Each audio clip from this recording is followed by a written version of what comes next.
சூப்பரான 1 பாட் தக்காளி சாதம் தாங்க பார்க்க போகிறோம். வாங்க எப்படி பண்ணுறதுன்னு பார்க்கலாம். ஒரு குக்கரில் கொஞ்சமாக எண்ணெய் ஊற்றிக்கலாம். எண்ணெய் நல்லா காஞ்சதும் சோம்பு கொஞ்சமாக போட்டுக்கலாம். 1 ஸ்பூன் கீ போட்டுக்கோங்க. 2 துண்டு பட்டை, 4 ஏலக்காய், 4 கிராம்பு போட்டுக்கலாம்.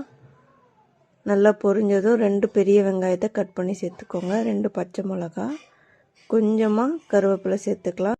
1 ஸ்பூன் இஞ்சி பூண்டு பேஸ்ட்டும் சேர்த்து நல்லா மிக்ஸ் பண்ணி விட்டுக்கலாம். ராஸ்மெல் போனதும் தக்காளி ஆட் பண்ணி நல்லா கொலைய வதக்கிக்கலாம்.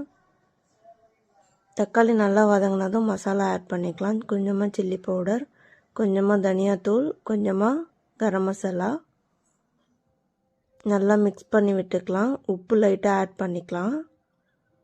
ஒரு 15 மினிட்ஸ் சிம்மிலே வச்சுக்கலாம் மூடி போட்டு. நல்லா எண்ணெய் பிரிஞ்சு வரா மாதிரி நல்லா வதக்கி எடுத்துக்கலாம்.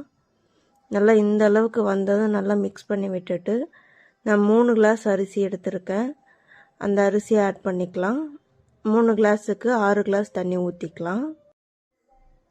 தண்ணி ஊற்றுனதும் லைட்டாக உப்பு ஆட் பண்ணிக்கலாம். உப்பு சேர்த்து நல்லா மிக்ஸ் பண்ணி விட்டுக்கோங்க.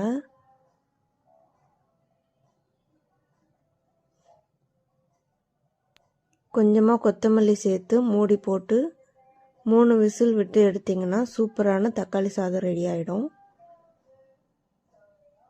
ட்ரை பண்ணி பாருங்கள் ஃப்ரெண்ட்ஸ்.